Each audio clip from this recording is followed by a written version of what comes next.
जय हिंद, वंदे मातरम, भारत माता की जय। राष्ट्रवाद की बात प्रहार के साथ आप सभी का हार्दिक स्वागत है। दोस्तों, आज का जो विषय है, दो विषय पे आज चर्चा करने वाले हम। पहला है जो बिहार के बीपीएससी का मामला। और बीपीएससी मामला ऐसा तो नहीं कि नीतीश कुमार के गले की फांस बन जावे।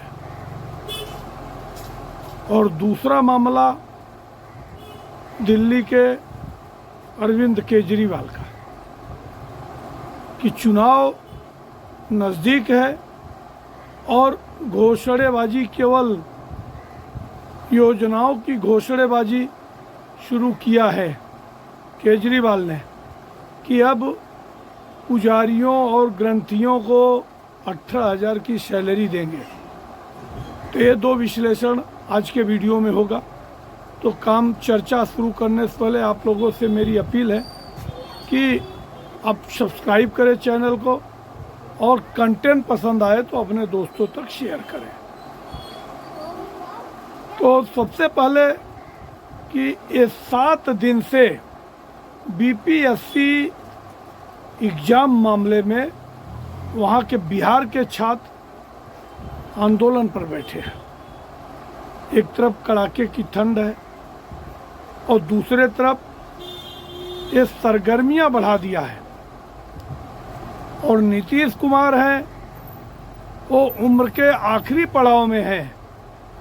अगर सत्ता लालच ऐसी चीज़ होती है कि वो सत्ता छोड़ना नहीं चाहते हैं। अगर आपकी अब आखिरी टाइम में वो अपनी बदनामी करा रहे एक प्रकार से कि अभी कल परसों गए थे मनमोहन सिंह, डॉक्टर मनमोहन सिंह के फैमिली से मिलने। अब मिले और चर्चा थी कि प्रधानमंत्री से और जेपी नड्डा जी से मिल के आएंगे, मगर खबर आई कि वो बिना मिले ही बिहार आ गए। और आज की चर्चा है कि जाके राज्यपाल से मिले हैं। मगर जो छात्रों का आंदोलन है और ये इतना उग्र हो गया है कि अब वो नीतीश कुमार के लिए खतरे की घंटी है। छात्र अपनी मांग पे अड़े हैं कि ये बीपीएससी का जो एग्ज़ाम हुआ था पिछले महीने में, वो कैंसिल किया जाए। उसमें धांधली हुई है। मगर तो ऐसे में अब नीतीश कुमार एक प्रकार से बिहार के लिए समझो कि लाइबिलिटी बन गए। जो उनका ये पिछले 10 साल की जो राजनीति है वो एकदम डाउनफॉल होते जा रहा है। अब बच्चों को न्याय देने की बात है कि इसके पहले जो यूपीएससी का एग्ज़ाम हुआ था उसमें जो पेपर लीक का मामला आया, सबसे ज़्यादा अगर सालभर गैंग जो पकड़े गए सब बिहार के थे। और वो सब तेजस्वी यादव और जेडीयू से अटैच थे। अब राजनीतिक रसूख में उनके ऊपर कोई ठोस कार्रवाई नहीं हो पाई। देखो, कहने का मतलब है आज जो गार्जियन हैं या जो बच्चे हैं, अब बच्चों के फ्यूचर की बात है। अब बच्चों को न्याय नहीं दे पा रहे हो। एग्ज़ाम के टाइम पे पेपर लीक हो जाता है। और अब अगर बच्चे बीपीएससी परीक्षा में इतना हो हंगामा हुआ था, एफआईआर हुआ, न अरेस्ट किया, न फिर छोड़ दिया, तो बच्चों को अगर डाउट है कि गड़बड़ी हुई है तो आपको फिर से री एग्जाम कर देना चाहिए। शॉर्ट आउट करो ना। मगर बच्चों की बात ही नहीं मानोगे। और तुम अपने हिसाब से अभी बीपीएससी कह रही है कि मैं अरे हो लूँगा नहीं, री एग्ज़ाम नहीं होगा, और बच्चे अपने जिद पे बैठे हैं। अब चीफ सेक्रेटरी के पास कल गए थे और कल बच्चे जो है वो नीतीश कुमार के आवास पे परसों कूच कर दिए। अच्छा, उसमें आए सूरज के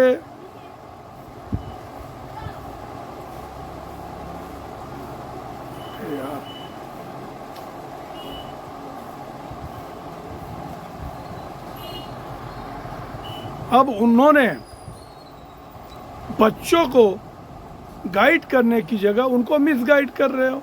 प्रशांत किशोर नए नए राजनेता बने हो, अब बच्चों को आपका सपोर्ट चाहिए तो आप कहते हो कि मैं ब्लैंकेट मांग रहे थे, मैं ब्लैंकेट दे रहा हूँ। अरे बच्चों को कोई भी योगदान करना चाहिए। और दूसरी बात, अब जब वहाँ पे पुलिस प्रशासन आई तो आप पहले भाग खड़े हुए। आप वैसे भी कोई भी राजनीतिक दल हो, ये बच्चों के आंदोलन को, छात्र के आंदोलन को या किसानों के आंदोलन को, किसी भी आंदोलन को हाईजैक नहीं करना चाहिए कि वहाँ से आप राजनीतिक रोटी अपना सेक लो। जो इसका परमानेंट सॉल्यूशन है, जितने भी राजनीतिक दल हो, चाहे सत्ता पक्ष हो, चाहे विपक्ष हो, चाहे भारतीय जनता पार्टी हो, चाहे नीतीश कुमार की जेडी हो, चाहे आरजेडी हो, चाहे प्रशांत की उसकी जन स्वराज पार्टी हो, सबको एकजुट बैठकर सर्वसम्मति से सार्वजनिक सर्वदलीय बैठक करके एक ठोस फैसला देना चाहिए कि जिससे बच्चों का करियर कैसे बन सके। मगर इन दिनों जो फैसले कर पा रहे हैं, क्योंकि वो फैसले ही नहीं कर पा रहे हैं। अब दूसरी बात कि इसके पहले पिछले साल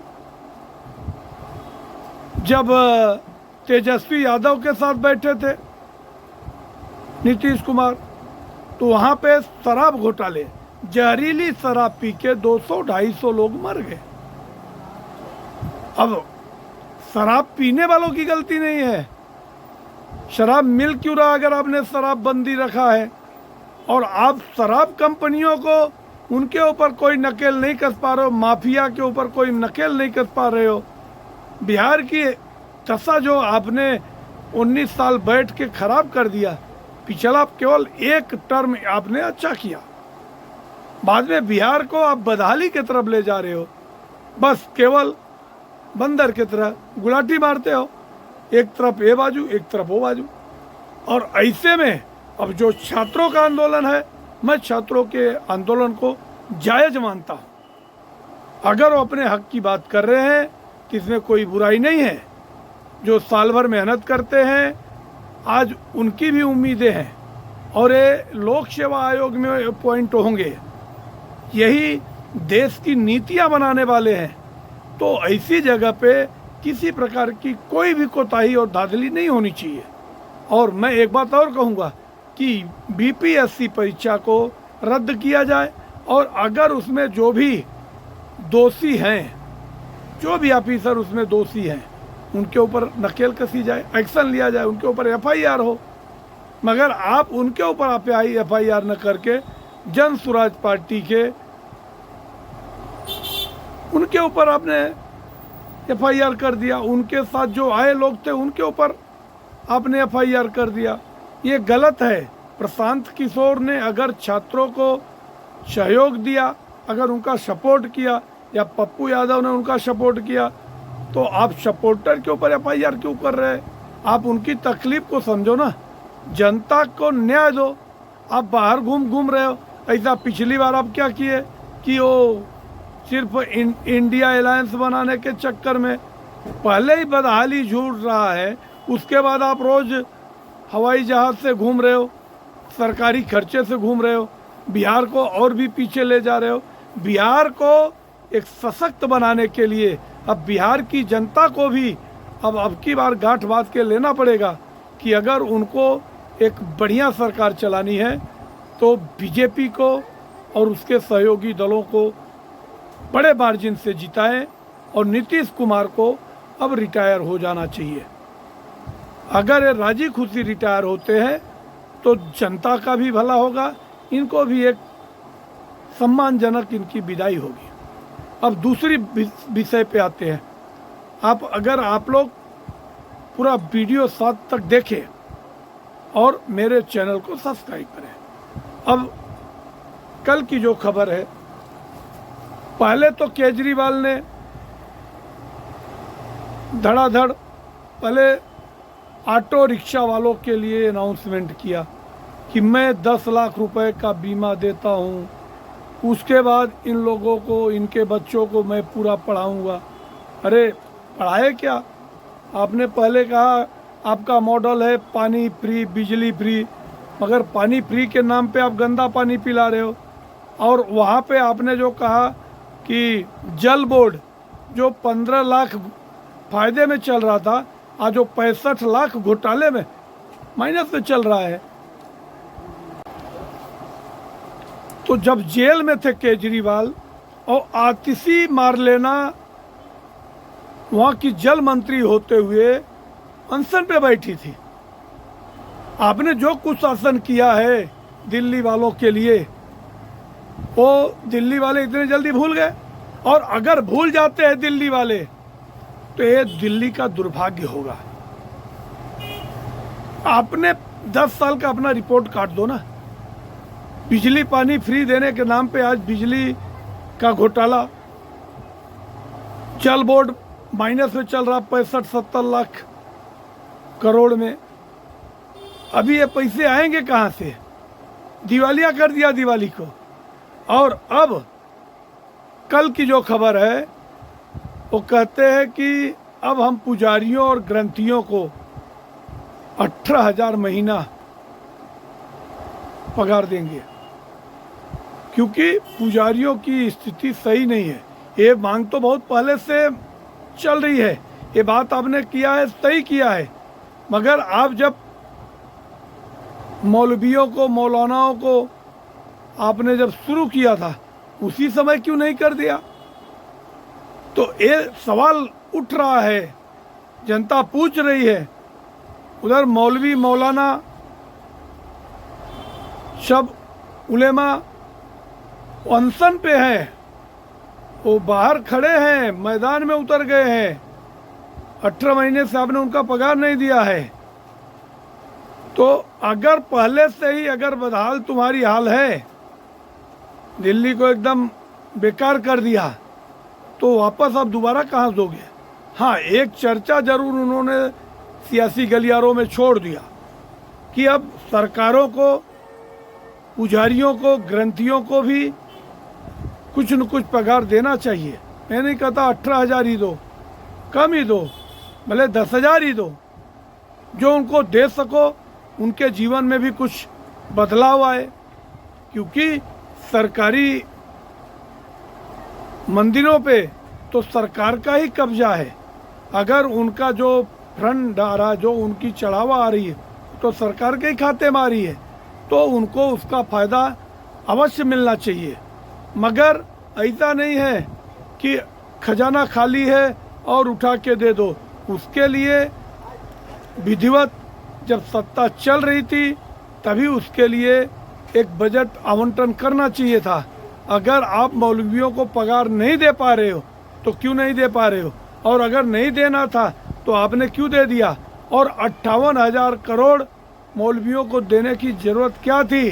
क्योंकि वो तो वक्फ बोर्ड से जुड़े हुए हैं, उनको तो वैसे भी विदेशों से दुनिया भर का पैसा मौलवी मौलाना उलेमाओं को आ रहा है।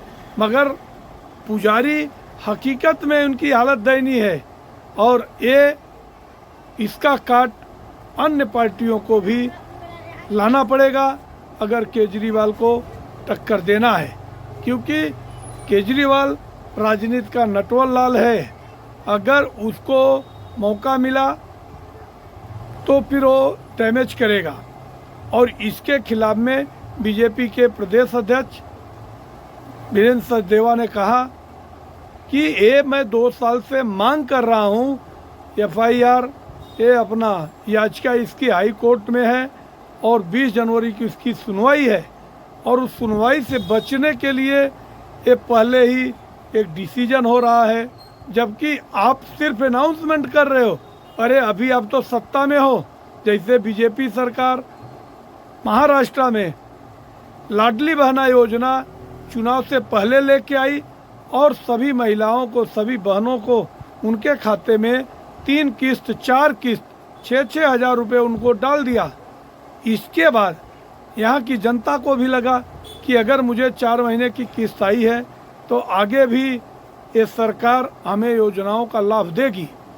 अभी तक फ़िलहाल उन्होंने अनाउंसमेंट नहीं किया है, मगर ये श्योर है कि महाराष्ट्र में लाडली बहना योजना आगे भी कंटिन्यू रहेगी, जैसे सरकार की और भी योजनाएं चालू हैं। मगर आप सत्ता में हैं। इसके पहले पंजाब में अनाउंसमेंट किया था कि चुनाव के जस्ट बाद सभी बहनों को 1-1 हज़ार रुपया मिलेगा। आज वो 2.5 साल हो गया, मगर किसी को एक फुटी कौड़ी नहीं दिए। और वहाँ के जो टीचर हैं, अब टीचर धरने पे बैठे हैं, उनको पगार नहीं मिल रहा है। उनको कहा गया था कि अनियमित शिक्षकों को नियमित कर दिया जाएगा। आज लाखों छात्र सड़क पे बैठे हैं, आपको वहाँ की कोई सुध नहीं है। ये डैमेज करेगी। अगर इन सब को देख के भी दिल्ली की जनता का आँख नहीं खुलता है तो दिल्ली वालों का दुर्भाग्य होगा। आप लोग देखते रहिए और हमारे चैनल को सब्सक्राइब कीजिए। जय हिंद, वंदे मातरम, भारत माता की जय।